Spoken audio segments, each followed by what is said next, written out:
David, Korea and Japan are so good at soccer. As you can see in the World Cup, they're amazing.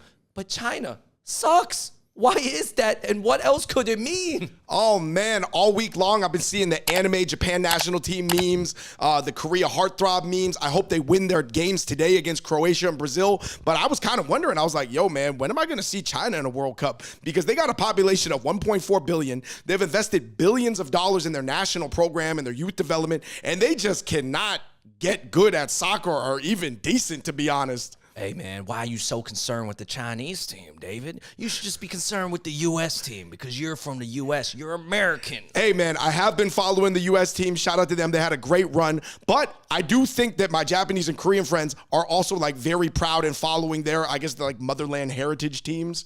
But I do think there's an element of like, yeah, but that's because Korea and Japan are good and China's bad. So for you to even be wondering this, it makes me question you.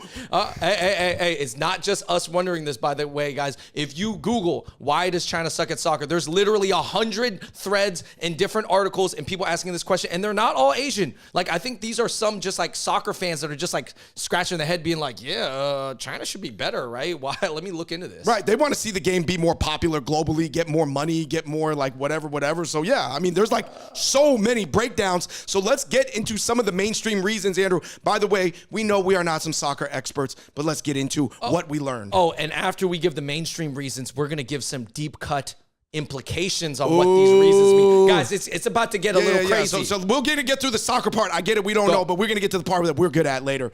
Andrew, the truth is soccer, despite being sort of popular in China, it's just like not there. The systems, the desire for the pro level development is there for basketball, badminton, table tennis, regular tennis, golf, swimming. But for soccer, it's just like way far behind. And despite China injecting the money, Andrew, the system buildup just got jumbled and bungled. Well, you know, actually the U.S. men's soccer team wasn't always great either. It was actually struggling for a long time, despite a lot of kids in America playing soccer on some level. Like when they're kids, they were on soccer teams. But yeah, just the professional feeder systems, it just didn't make great players for some reason. And in India, we just don't care, man. We care more about cricket and don't care about soccer.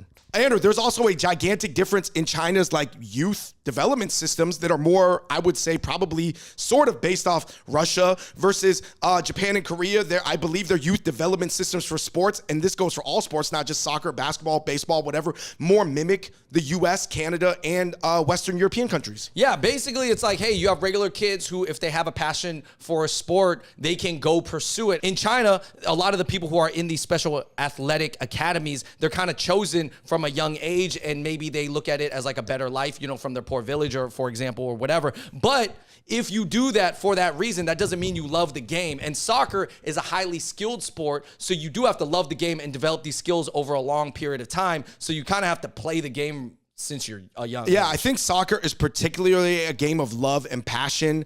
And I think even basketball, even though height is a big advantage and you can't teach height, at some point when you get to a pro international level, your lack of love or lack of passion for the game will show through. Also, your lack of like conventional intelligence. If you've only been in the sports academy, only learning about sports and not about like improving your math skills, at some point they kind of cross over, and you're going to need the math skills to understand the complex schematic play action reads that you're going to need to make at a soccer or even just a basketball plays level. All right, and the last mainstream reason is that, like, although China pumps a lot of money into soccer, which they have in the past, and it actually has failed, the whole program, it's because they just hired a bunch of expensive foreign coaches and foreign players to be on these teams. But that doesn't actually help your domestic role players get any better, because those foreign players can't be on your men's team in the future, you know, to represent the country. And oftentimes they just get so much attention, it doesn't like breed like good teamwork. You know? And I heard that was driven by like potentially even corruption. Like certain officials, they had an incentive to boost the numbers. The quickest way to boost the numbers is to get the washed up superstars from Europe and Latin America. But obviously that's not the real work, like at the grassroots, to develop like fundamental building blocks.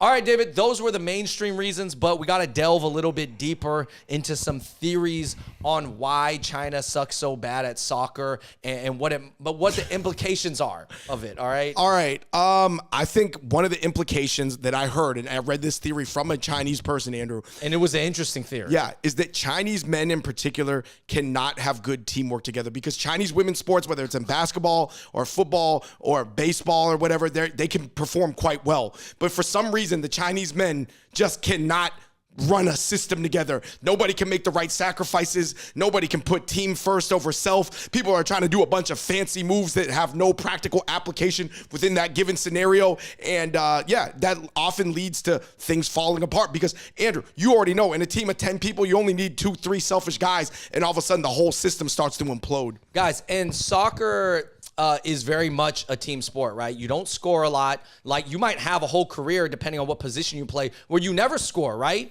And so it is a very selfless sport. Plus, you're also running a lot. But I will also say this, case number 2 is that the Chinese men's basketball team, which basketball is like the favorite sport of China, by the way. So they love this sport. And there is a lot of athletic Chinese men. But for some reason, that Chinese men's basketball team still underperforms. Yeah, they still lose in international competition more than they should. Obviously, they're not like bottom of the barrel, but they're definitely not dominating considering like Yao Ming and stuff came from China. Yeah, so I think at individual sports, Chinese athletes can do really great, right, in the Olympics. You're talking about stacking sometimes the more obscure sports in the Olympics because, at the end of the day, Andrew, gold medal is gold medal. hey, they got some track and field gold medals too. But I'm just saying, I guess the implication is that Chinese men don't work well together, and they somehow lack some unity, or maybe the women have, right? I don't know. It seems like the women work better together, guys. You let me know in the comments down below. I mean, some people if were you think pointing that's a reach. Yeah, let me know in the comments down below. I mean, some people were even pointing at like whether that's eunuch culture, selfish culture, Xiao Huangdi, which is like little emperor, you're the only child culture, princeling culture. There was like so many theories, and I thought that's why this question was so interesting about Chinese soccer sucking, because there's so many deeper implications for society and the systems that govern it. All right, David, here's another one. Here's another one, guys. To be really good at sports, to be very skilled at sports, you have to be very, very passionate about it at a young age, and you have to have fun with it. It has to be organic. It has to come from your passion. That's where you get the drive to earn this, to gain the skill. And David, maybe growing up in China, it's not the most fun and passionate childhood, maybe. Probably not for the majority of people. Yeah, I'm not saying everybody. I could see childhoods in much poorer, less economically strong countries potentially being more free, filled with love and passionate. Because there's not necessarily a correlation between like shiny factories and stuff like that and the other thing. I agree with that. Yeah, obviously, guys, I'm not saying that valuing sports is the #1 most important thing that a country has to do. Yeah, what are you saying? Like, you're acting like because we're not good at soccer, it's like, it's bad. We like make all the technology. We have DJI drone, make a robot. Some of the other countries, they don't make a robot, just make soccer. Yeah. Dave, Uruguay is very good at soccer. But who cares about Uruguay? Just kidding, guys. Well, we're just talking about in a macro geopolitical. Yeah. But I guess but sports, as we know as Americans, like we find sports very important, right? It builds teamwork, and it also transfers into the classroom and into the career too. Yeah, I mean, to be honest, you could even say in America we maybe value sports and entertainment like too much. It's getting to a point where people need to come back to the STEM subject. But yeah, in China, I could see it actually benefiting society to be more free and have like more sports and more love and more passion. Every society just got a different balance at a different moment in its timeline. All right, you guys, I mean, we went through the reasons why. I mean, I think they're pretty deep cut. Obviously, on the surface level, they could be very basic level youth development infrastructure and funding, I guess, like knowledge-based issues. However, Andrew, I just think that, China is just still behind when it comes to certain things, like whether that's the entertainment, soft power, soccer being related to soft power. I think it's like maybe 10, 20, 30 years behind, and it just takes time, and it takes time and generations for people to like lay the foundation of like what are the fundamental ingredients. You always have your talent pool, which is your ingredients, but then how do you just select who moves on to the next level out of that talent pool? And then not only that, Andrew, that's the system, that's the chef. There's the ingredients, and then there's the chef, chef, and then there's the cooking tools in the kitchen, and they all matter. Guys, there are so many people and so much money that goes into creating great global professional athletes. You know, everything you're talking about, kids program, the coaches, each coach got to be good. Because anywhere along the way, one coach could really hurt and suppress a kid's ability to be really good at that sport. So I think, like we're saying, it's a whole system. So you guys let us know in the comments down below what you think on why China sucks at soccer. Yeah, I think that there's a lot of reasons, and hopefully, you know, it'll change in the future, but honestly, who cares?